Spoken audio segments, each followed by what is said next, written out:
નમસ્કાર મિત્રો, સ્વાગત છે તમારું અમારી યુટ્યુબ ચેનલમાં। તો મિત્રો, જીએસઆરટીસી એટલે કે ગુજરાત રાજ્ય માર્ગ વાહન વ્યવહાર નિગમની જે કંડક્ટર કક્ષાની જે ભરતી છે તો તેની એક મહત્વની અપડેટ વિશે આજના વિડીયોમાં માહિતી મેળવશું।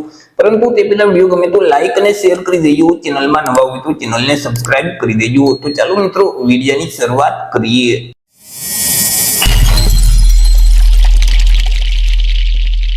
તો મિત્રો, જીએસઆરટીસી એટલે કે ગુજરાત એસટી નિગમમાં લગભગ 2 વર્ષની પસંદગી પ્રક્રિયા બાદ જે નિમણૂક પામનાર 2320 જેટલા કનેક્ટરો છે તો તે કનેક્ટરોને આજે એટલે કે 11 જુલાઈના રોજ એક કાર્યક્રમમાં અહીં મુખ્યમંત્રીની ઉપસ્થિતિમાં તેમને નિમણૂક પત્ર છે તે આપવામાં આવશે।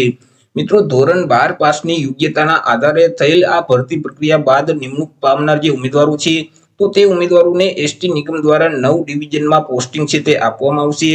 નિગમમાં નવા કનેક્ટરો આવતા બસોનું સંચાલન છે તે વધવાની સાથે નિયમિતતા વધશે તેમ અધિકારી દ્વારા જણાવવામાં આવેલું હતું। મિત્રો, આ માહિતી આપતા નિગમના અધિકારીઓએ જણાવ્યું છે કે નિગમમાં કનેક્ટરોની ભરતી માટે ઓગસ્ટ 2023માં જાહેરાત બહાર પાડવામાં આવેલી હતી અને ધોરણ 12 પાસ ઉમેદવારો પાસેથી અરજી ફોર્મ મંગાવવામાં આવેલા હતા।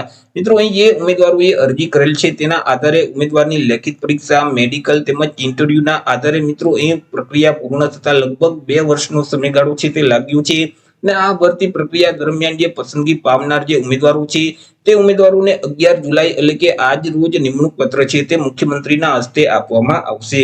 મિત્રો, નિમણૂક થયા બાદ આ ઉમેદવારોને ભરૂચ, સુરત, વલસાડ, ભુજ, જામનગર, રાજકોટ, જુનાગઢ, અમરેલી અને ભાવનગર ડિવિઝનમાં પોસ્ટિંગ છે તે આપવામાં આવશે તેમ અધિકારી દ્વારા જણાવવામાં આવેલું હતું। નવા કંડક્ટરોની ટીમ નિગમ સાથે જોડાયા બાદ કંડક્ટરોની ઘટ છે તે ઓછી થશે અને નવા રૂટ પર બસોનું સંચાલન છે તે વધી શકે છે। મિત્રો, તેની સાથે જ વિવિધ રૂટ પર જે સ્ટાફની ઘટના કારણે જે કેન્સલેશન થતું હતું તો તે પણ ઘટશે અને નિયમિતતા પણ વધશે તેવું અધિકારી દ્વારા જણાવવામાં આવ્યું છે। હવે કયા ડિવિઝનમાં કેટલી જગ્યા છે તેના વિશે વાત કરીએ તો ભરૂચ ડિવિઝનમાં 348 જેટલી જગ્યા છે, સુરત ડિવિઝન છે તો તેમાં 339 જગ્યા છે, વલસાડ ડિવિઝનમાં 352 જેટલી જગ્યા છે, ભુજ ડિવિઝન છે તો તેમાં 314 જેટલી જગ્યા છે, જામનગર ડિવિઝનમાં 189 જગ્યા છે, રાજકોટ ડિવિઝનમાં 287 જગ્યા છે, જુનાગઢ ડિવિઝન છે તો તેમાં 95 જગ્યા છે, અમરેલી ડિવિઝનમાં 239 જગ્યા છે અને ભાવનગર ડિવિઝન છે તો તેમાં 146 જગ્યા છે।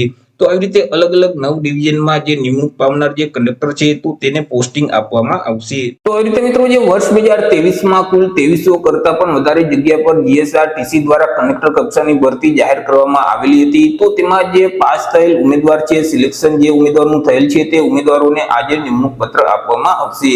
તો આશા રાખું છું વિડીયો પસંદ પડ્યો હશે। વિડીયો પસંદ પડ્યો હોય તો લાઈક અને શેર કરી દેજો। ચેનલમાં નવા હોય તો ચેનલને સબસ્ક્રાઇબ કરી દેજો। ફરી મળીશું એક નવા ટોપિક સાથે એક નવા વિડીયોમાં। ત્યાં સુધી જય હિન્દ, વંદે માતરમ।